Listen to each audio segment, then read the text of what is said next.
Politics is unlike anything else I've ever done, although I guess I've mostly done it. So that's, I think, look, politics in general, it's very, in my case, I've worked mostly for individuals, elected officials, candidates. And the big difference when you work for a political client is it's an individual. And you rise and set a lot on that person's strengths, his or her weaknesses, his or her ability to react to the good and the bad days that come no matter who you are. The laws of political physics, everything, must come down. There's no elected official who doesn't go through good times and bad times, whether it's losing a race, whether it's just struggling in terms of getting a bill passed or not getting it passed, struggling through just some bad press. It happens at every level, all the way from president down to, dog catcher in a small town.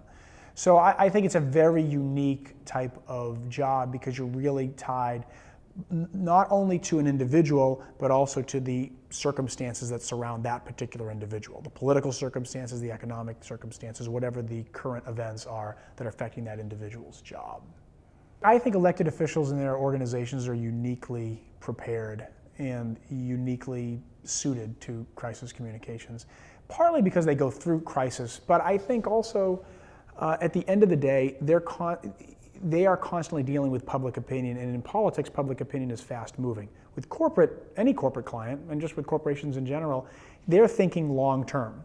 They've got a business plan that's long term, they have an advertising strategy that might be long term. Now that might change, they may have some short term goals, they may have to deal with some short term issues. But in general, you want some stability as a business. The nature of politics is unstable. The nature of public opinion is unstable. The nature of issues that come up, it could be anything. If you're the president of the United States, you could be talking about the economy one day and then some foreign policy crisis pops up literally overnight. You don't set your agenda. You try to set your agenda, but you can't completely set your agenda as an elected official because other issues pop up. A scandal. What is the legislature pushing when you're governor? You have to partly react to that. You have to partly set the agenda. When you're mayor, there may be a storm or a natural disaster or something that you need to deal with, or you may be in a fight with a local union on a contract. You set a lot of your agenda, but I think the one thing elected officials know and their organizations know is that you're not completely in control of your destiny. And that makes them, I think, uniquely suited towards saying, okay, we're constantly having to communicate on issues that pop up at the last minute. How are we formulating a response quickly, that makes sense, that is easy for voters or constituents to understand, and is either reassuring or allows for some path forward and for our constituents to understand, okay, this is what my representative or my mayor or my governor, my senator is trying to tell me.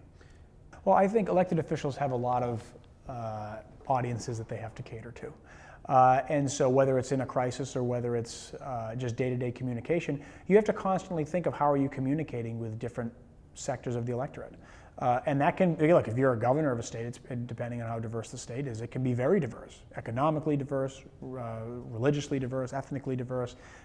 You have an enormous imperative to be able to communicate to different audiences, because the way you may talk about your jobs plan, for example, that may be different to an African American audience as it might be to an elderly audience or seniors. It really depends on whom you're talking to, but also not just what you're telling them, but how you're saying it. And I think elected officials, as we talked about earlier, they have a lot of issues coming at them quickly. They're not always in control of their own, message destiny.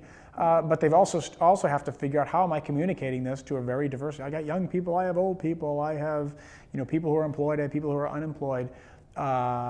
You constantly have your eye on what's out there, and it's not just simply monolithic.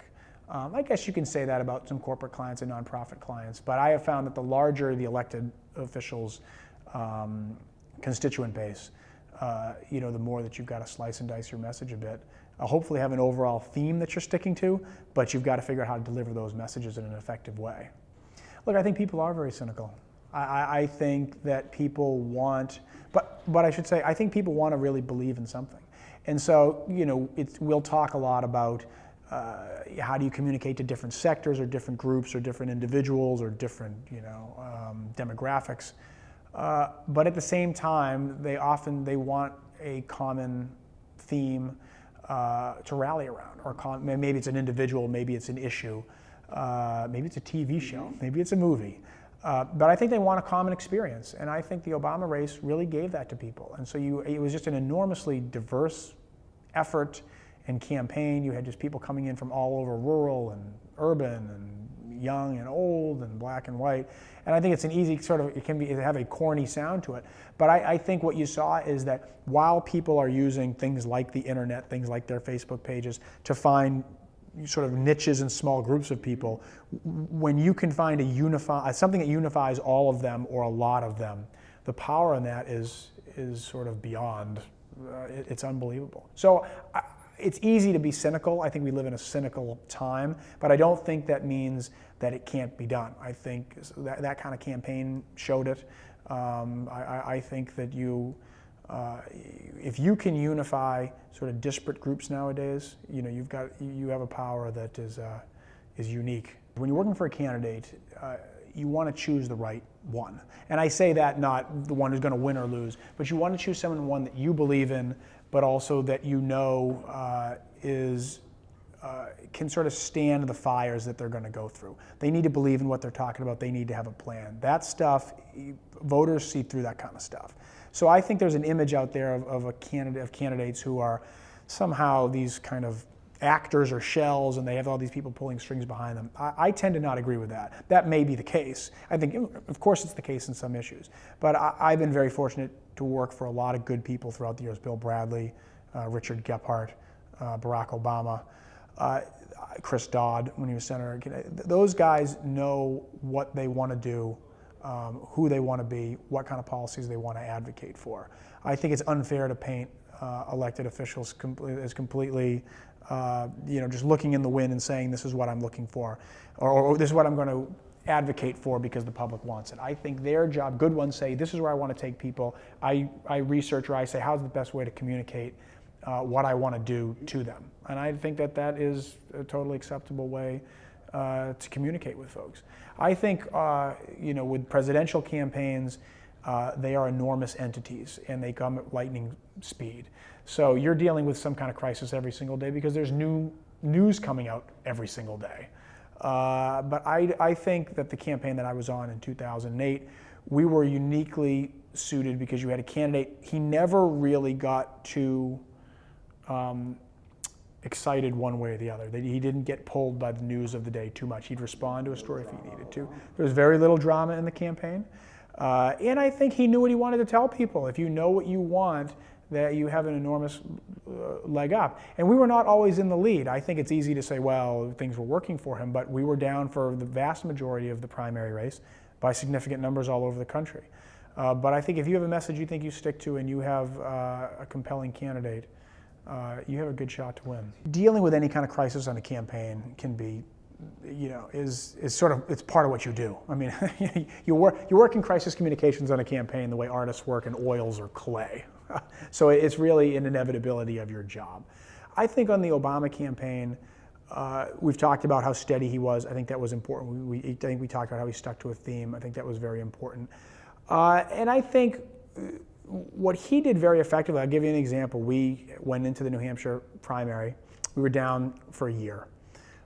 He wins Iowa, and there's no poll bounce till about Sunday. And so Iowa caucuses are on a Thursday. Sunday, he's up 9 or 10 points. Looks like a big win. Looks like he's going to win both Iowa and he's going to win New Hampshire. This is going to be a huge victory, and it's going to be a breakthrough, and we're going to be on to Nevada and South Carolina. All the polls show him ahead, and we lose. Fairly shockingly, I think the results start coming in. And he's down 2-3 points. It stayed that way throughout the evening. He ends up losing a state that the press had determined he was going to win. It immediately threw, I think, the race back into question because all of a sudden Senator Clinton has a huge victory in a very important early state in New Hampshire. And you're immediately faced with the challenge of what do you do? We didn't expect this to happen. I think, but it never deterred him from the planning that he had. We continued on the path that we had set out. We still went to Nevada and did what we needed to do to South Carolina, and eventually into Super Tuesday. I was fortunate enough to work on the Obama campaign in 2008, actually pretty early. I was New Hampshire State Director in the primary, and I was the Western States Director in the general election. And so I was on board, I think I was in New Hampshire in January of 2007, and the primary wasn't until January of 2008. So it was a long time. Look, and it was a long campaign, almost 2 years when it was all said and done. I think it was a unique campaign in a bunch of ways. Number one was we had a uniquely talented candidate, which is enormously helpful, obviously.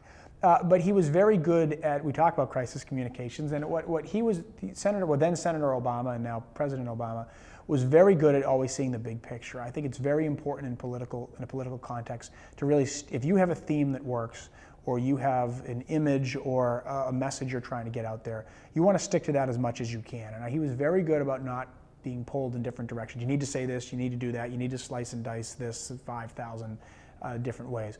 He knew what he wanted to say. He was a generational candidate. He knew that he was somebody different. He knew that people wanted some change, wanted a lot of change, and certainly coming off of a relatively unpopular last 4 years of leadership, I think he knew that he offered something different and people were looking for something different. So I think the first thing is you need to have a uniquely talented individual, and I always try to give credit to that because it's a lot easier said, well, it's a lot easier to say, well, this was the playbook, but it helps when you have someone who's that talented and that compelling at the top. I think the second piece is what we did was we tried to be as empowering as you possibly could. We've talked a lot today about how much grassroots or how much more empowered individuals are to get involved, from researching to the internet and collecting themselves into groups. I mean, everything of the last 20 years, you would hear a lot, I think in the early days of the internet, about how it was going to be isolating. People were going to be on the computer, it was going to isolate them. And I actually think really the opposite is true. You see these people finding commonalities. They go and find common people. There's a website for every issue or under the sun. And you started to see that with other presidential campaigns. John McCain was the first guy to really start raising some money after New Hampshire online. He had a very compelling victory, and people started saying, wait, I'm interested in this guy. And they raised some money for him, and it allowed him to stay in that race a lot longer against a very strong institutional candidate in George W. Bush. 2004, Howard Dean, the same thing. They had meetups all over the country. People were meeting up without the Dean campaign pushing them to. They just went and wanted to find each other. Well, the internet allowed a little bit of that, and I think the great sort of apotheosis of that was the 2008 campaign of Senator Obama. You had people with common interests, common desires, and a social aspect to the campaign that they really enjoyed. They wanted to go work. They were working with their neighbors. They went to the offices. They went into campaign headquarters. It was a social thing for them. It was people with a like-minded goal who wanted to work towards that goal. In this case, it was electing a president. And they saw the fruits of their labor. They saw that giving $5, that he was raising money. They saw that by showing up and doing phone banks, they could make a difference. They saw that going to those caucuses and showing up and standing up and saying, I'm voting for Barack Obama, I can make a difference. And what was so great about that campaign was its recognition that organizing individuals has an enormous and really an exponential collective power. And I think we saw that over the course of the primary and then into the general election.